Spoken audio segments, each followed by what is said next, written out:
is now apparently feeling so secure in conservative control of the Supreme Court that he's just openly stating that they plan to take a big old #1/#2 over past precedent. He was doing this little meeting and he said that the Supreme Court should take a more critical approach to settled precedent, saying decided cases are not the gospel and suggesting some may have been based on, quote, something somebody dreamt up and others went along with. Well, here's the thing. None of this came from God himself. It all was something somebody dreamt up. That's always been the case. The issue was previously you guys pretended that that mattered, particularly when Democrats were in charge, and you used past precedent to strike things down. Now that the conservatives are in charge of not only the court, but also the Supreme, the executive branch as well, suddenly it's not gospel or whatever. And by the way, let's be clear. We didn't need Clarence Thomas to come out and say this. They already took away your right to control what happens to your body after that being precedent for a half a century.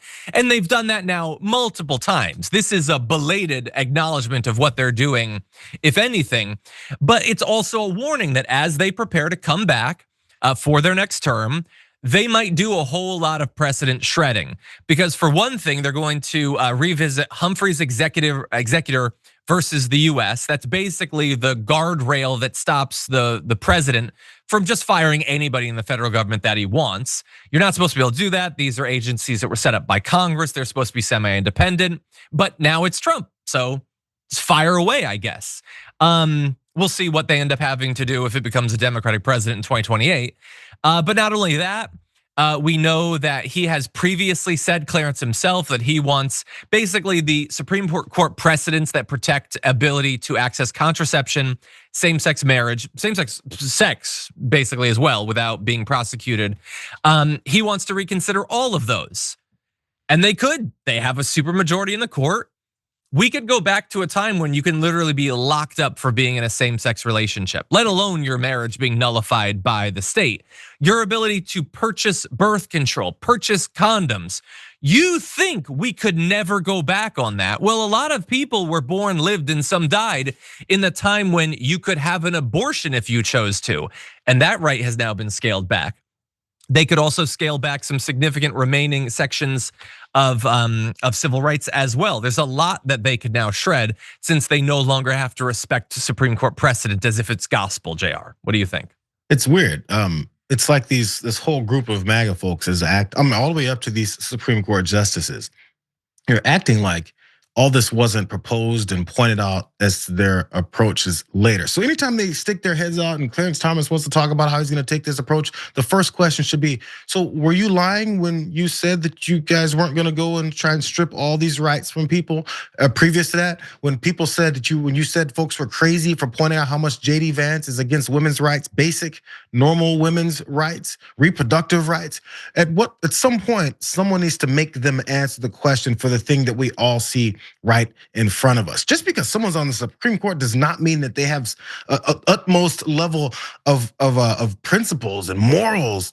We make that up because some president was told by some other group that's been trying to facilitate this particular person and bring them through whatever kind of ranks to get them to this point so they can have this, overwhelmingly conservative Supreme Court to then carry out these types of policies.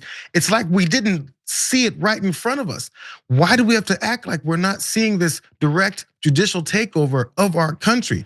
How many Supreme Court justices do you see come out? Do you see Sonia Sotomayor come out and start talking about how she wants to destroy and dismantle certain things? When they're in the middle of certain types of things, she comes out and says how much she was against it, but then she limits herself. These guys are brazen. And every time we talk about maybe a Democrat will be in office in 2028, maybe the Congress will shift in 2026, the way that they're acting is the way that folks would act that don't want any of that to even be adjudicated. They don't expect those things to happen. Look at the ramping up of the violence. I'm telling you, I've said it before, I'm not sure if I said it on this show or if on mine, but bro, by the time next year rolls around, they plan to have so much violence happening in the streets that they're gonna claim that there's too much happening and we can't have these elections.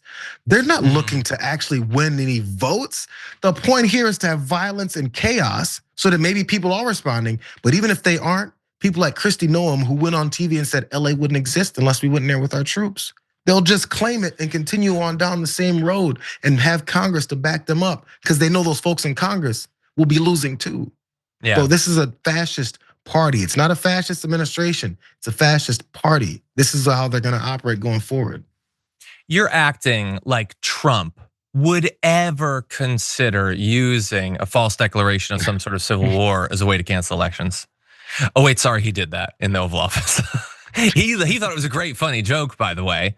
He would never actually do it seriously, though. This guy's totally willing to step aside, when he loses power. Anyway, we're gonna take a second break. We'll be back with more after this.